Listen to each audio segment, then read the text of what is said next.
Yo, what is up, everybody? Today, I want to talk about one of the most underrated, underappreciated franchises in the PlayStation 2 library, and I'm specifically talking about the Japanese Simple series. And you'll notice that they have a very unique spine look, and they say "the" prominently on each of the spines. This is a budget franchise that was started by a D3 publisher in Japan. A lot of these games did end up coming out in other regions. Specifically, a lot of these came out in Europe. They're almost always budget games. The Simple 2000 series is what it was called, and the reason they called it that was because each release was 2,000 yen when it dropped, so which is about 20 bucks. I have 24 of these, including some from the Ultimate line as well, and I figured we'd go through them, talk a little bit about each one and what the series has to offer in general. So here we go.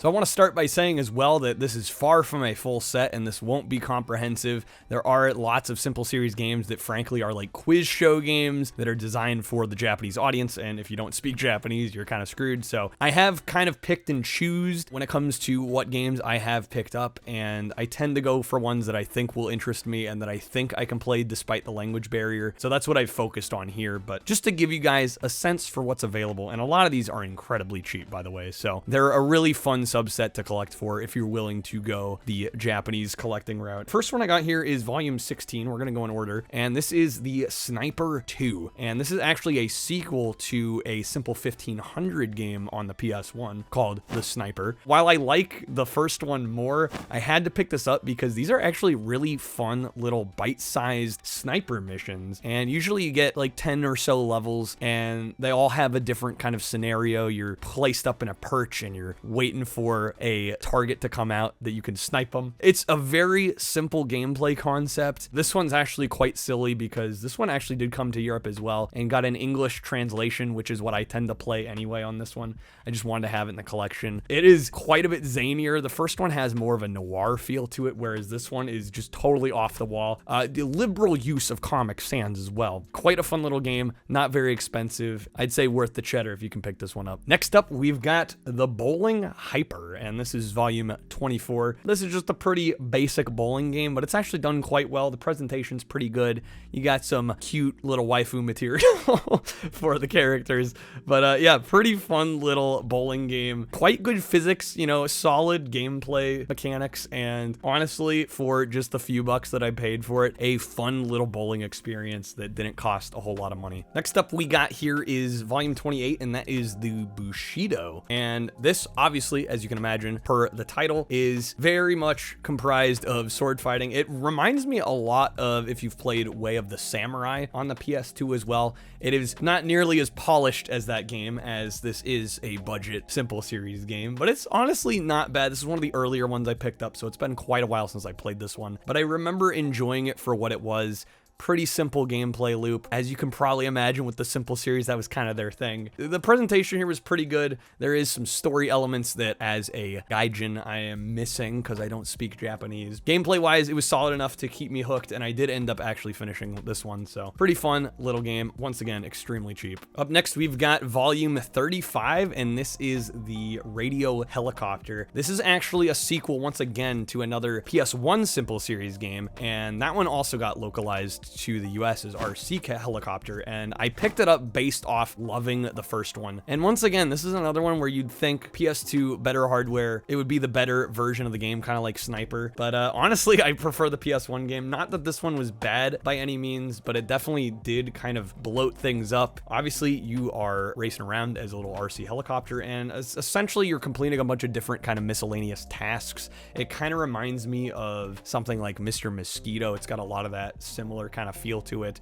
But yeah, you're going around doing various tasks with an RC helicopter, picking up newspapers, going through schoolyards, stuff like that. Honestly, I really enjoy the PS1 game. This one, like I said, was a bit of a letdown by comparison, but still an interesting time nonetheless. And I was able to get all the way through it despite not speaking a lick of Japanese. Next up, I feel like I haven't been enunciating the enough. This is the Volleyball, and this is volume 41. This one I put on very briefly on a stream once. It seems like a competent volleyball game, right? What more can you expect? Very cartoony art style. A lot of these simple series games tend to go that route in their art style, and I thought it worked for this one. Very nice presentation, a competent volleyball game, extremely cheap. I want to say this was like $3, 600 yen. Yeah, it was like $3 or $4 total. So a nice little one to fill out the simple series collection. And next up here, we have a bit of a notorious one. This probably is well known. Other videos have covered it by its European title, Demolition Girl. And that is volume 50 here. You have this woman who is presented kind of like a kaiju figure, and she's been blown up to like superhuman size. You are taking the role of a helicopter that is kind of trying to guide her away from destroying the city and basically rescuing all the civilians that are in harm's way. And there were a few instances in this game, especially right toward the beginning, where you're kind of surveying her, and I can't make it not sound creepy. It's just like actually voyeuristic. A little bit of an awkward time, especially streaming this one, but it is definitely one that I think has made the rounds for better for worse. I think I'm starting to sense a pattern. Number 55, we've got the cat fight here. And you've once again got women in various levels of dress. And this one is a really silly, kind of like pseudo fighting boxing game. It's not very good. I picked this one up because chat voted for me to pick it up. So I'm blaming my Twitch chat. You're damn right I am. This one, I've streamed it once. It was somewhat entertaining, but definitely not a good game by any stretch of the imagination. Not a good fighting game by any means. But yes, the cat fight, it is a video game that exists. Okay, finally, a regular game again. We've got Puzzle Bobble DX. This is volume 62. And as you can imagine, this is Puzzle Bobble. It's kind of a compilation of multiple Puzzle Bobble games. I personally love my Puzzle Bobble, also known as Bust a Move.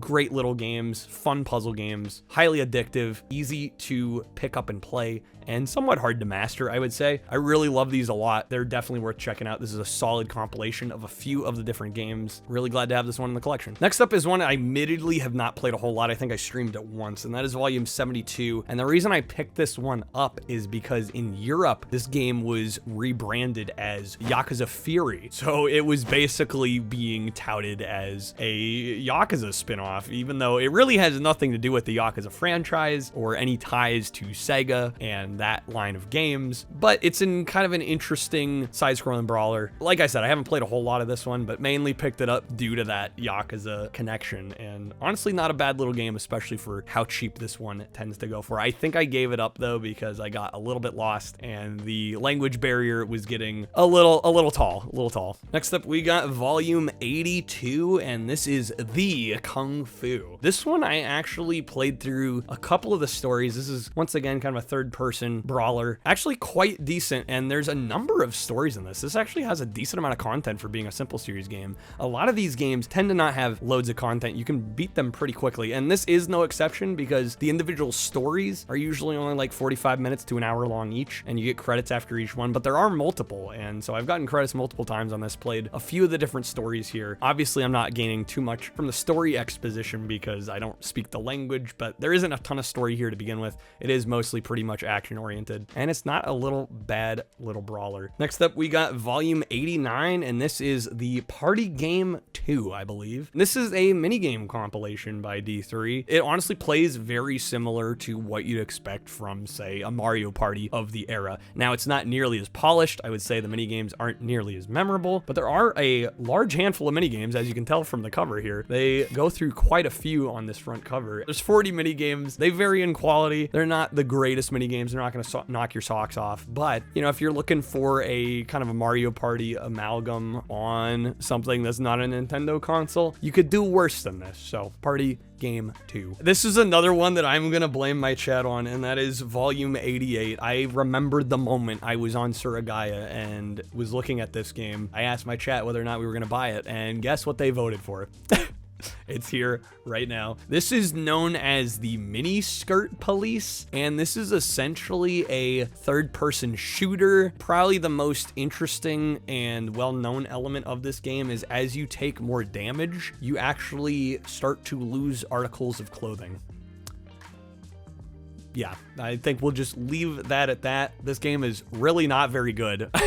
Honestly, it is pretty much insufferable. But yeah, now it's in my collection. And next up here, guys, I have probably my favorite Simple Series game of the ones that I've played so far, and that is volume 95. This is known as The Zombie versus the Ambulance. This is another one that did get localized to Europe as Zombie Virus. I would probably describe this as a mix between Crazy Taxi and Carmageddon is probably the best way I could describe it. It has the elements of picking up passengers like Crazy Taxi. Essentially, you are playing the role of a paramedic and you're going around this town that has been invested with this zombie virus. You're going around picking up the civilians that have yet to be infected and taking them back to the hospital so they can be safe and treated if needed. Also, you get to run over a bunch of the other zombies in your ambulance and rack up these crazy zombie killing combos. Quite a fun little game. It's a very much a hidden gem if there ever was one. I think some people know about the European version, but if you want to save quite a bit of change, grab the Japanese version, import this.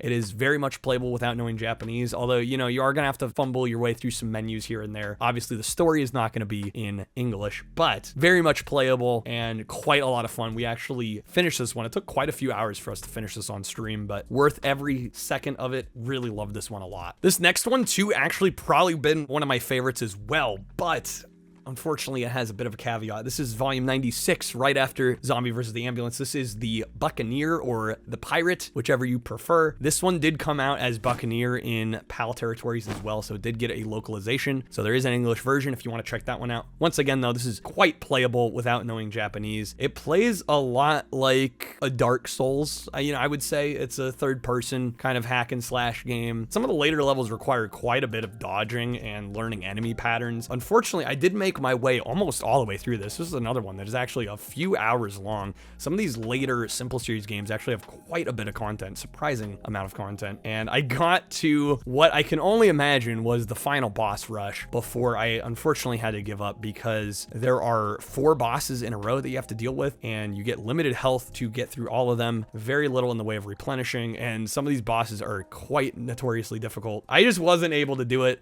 Maybe one of these days I'll come back to it and actually finish it off. I loved what I played of this though. It was a lot of fun. Another one that is highly underrated in my eyes. And the last one in the mainline series here, we got volume 105, and this is known as the Maid Uniform and the Machine Gun. That's the loose English translation. And this is a wild game where you play as this maid here and you get a machine gun to trample through all your enemies with. It is quite the video game. I actually quite like this one. I've played through it a couple times now. It is not perfect by any means. It has a lot of the janky, low polish of a lot of these Simple Series games, but it works, I think, in this game's favor. There's nothing too crazy difficult here, despite maybe the lack of polish, but I had a lot of fun with this one, enough to play it more than once. Very interesting game. A lot of the later Simple Series games tend to be quite interesting in their concept, so yeah, this is definitely one of them. Now, next up, I have a handful of the Simple 2000 Ultimate games, which have a slightly different spine style. I think these were meant to be a little bit more premium.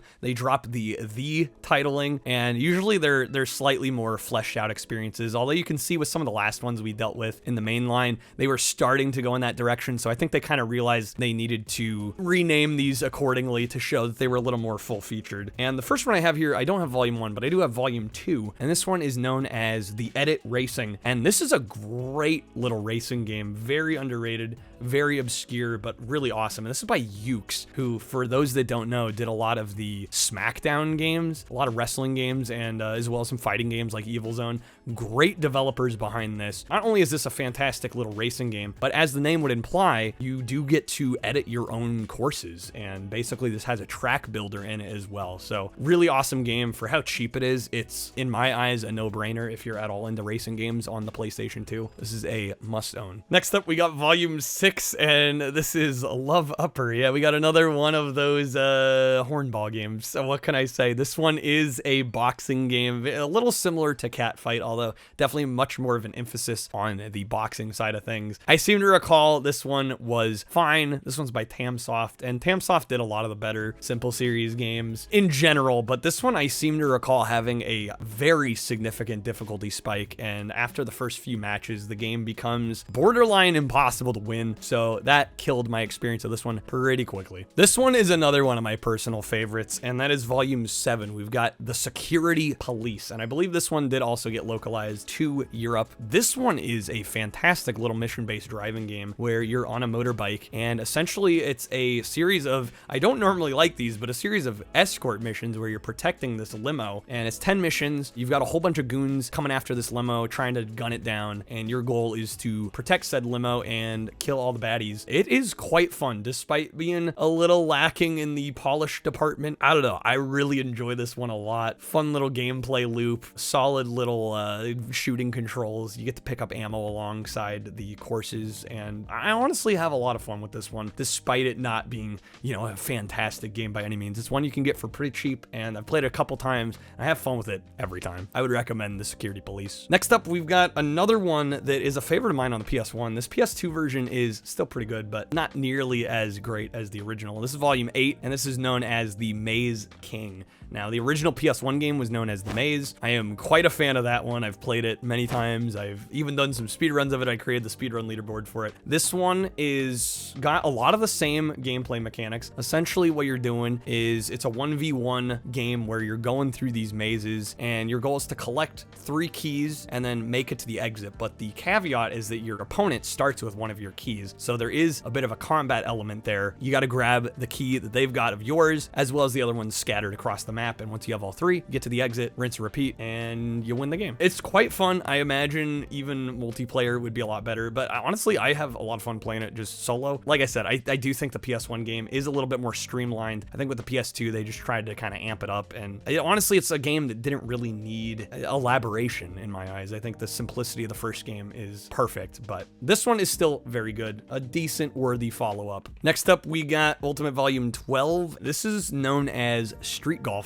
This one, interestingly, I believe also got just a standalone release in Japan as Street Golfer, as well as a European release as well. So this one did make it around with some multiple releases, and this one is actually a pretty cool little urban golfing game. And obviously the gimmick is the fact that you're in these cities and golfing along these streets in these like urban high-rise locations, and it's a decent little golf game. It's very challenging, and some of the courses are a little unfair if you've never played them before, because you don't exactly quite know where the course is trying to lead you in some instances. But overall, had a lot of fun with this one when I streamed it. It's a cool little release, definitely worth the couple bucks I paid. If you're into golfing games and you want something a little different, Street Golfer's got you covered. Next up, we've got volume 13, and this is the Motorbike King, I believe it loosely translates to. This one unfortunately kind of disappointed me. I tend to like the simple series games that are kind of just arcade bike riding or racing action, and this one wasn't bad, but it did definitely feel even less polished than the average simple series experience, which was a bit of a bummer.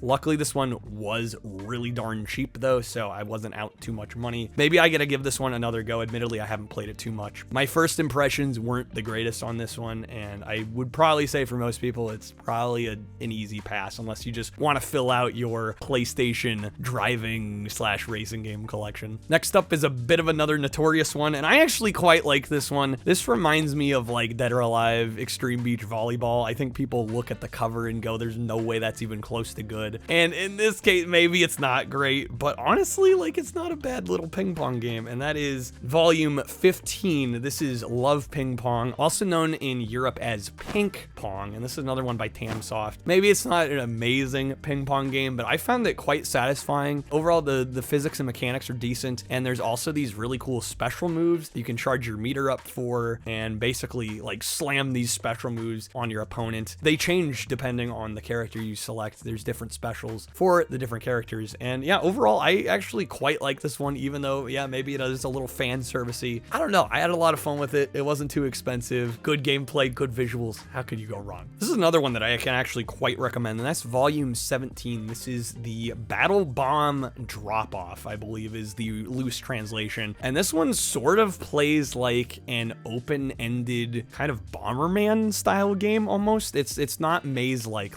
you'd expect from Bomberman. You have kind of these open areas, but you have multiple different enemies that you're going up against, and you're throwing bombs and, you know, trying to knock all the opponents out and be the last one standing. And it's a pretty fun little game. There's some decent power-ups and mechanics in this. Overall, kind of a sleeper hit in the simple series library, I would have to say. And I don't believe this one made its way outside of Japan, so it is locked to the Japanese PS2, which is a damn shame because it's actually quite fun, and I've had a blast playing this. Pun absolutely intended. And last, and probably not least, but definitely not one of my favorites, this is volume 26. This is Love Smash 5.1, and I believe this one did get other releases even outside the Simple series. I'm not sure if it started out as a Simple series franchise and kind of spun off into its own thing or what, but this is a tennis game that is actually quite interesting. Very strange choices for locales in this. You get some like urban style kind of tennis courts, and obviously you got your fan service material, but I remember this being a decent enough tennis game. You know, I'm not a huge tennis game player, but I like having a few in the collection just to, you know, inject some sports into the proceedings on streams, and this honestly did the trick for that. Wasn't too hard to beat. There was a decent amount of challenge though, and it was pretty fun for what it was. So Love Smash 5.1, guys, and that does it for my Simple series overview here. Now, like I said, this was not an exhaustive list by any means. There are still more I would like to pick up, but that gives you a pretty decent cross section of what's available in this franchise. And honestly, I think it's super underrated. It's super fun to collect for. Like I said, a lot of them did get European releases, so if you're worried about having English language versions, you could import the PAL ones, but honestly, a lot of them are so simple and just very straight to the point gameplay wise that honestly importing the Japanese ones are super cheap and you really aren't missing out too much. Have I convinced you and maybe checking out the Simple series? Again, I think it is a very underrated franchise, and because they were budget games, they're still to this day extremely cheap to collect for. So hopefully I gave you guys some okay recommendations. Thank you guys for watching, and as always, take care everybody. See you next time.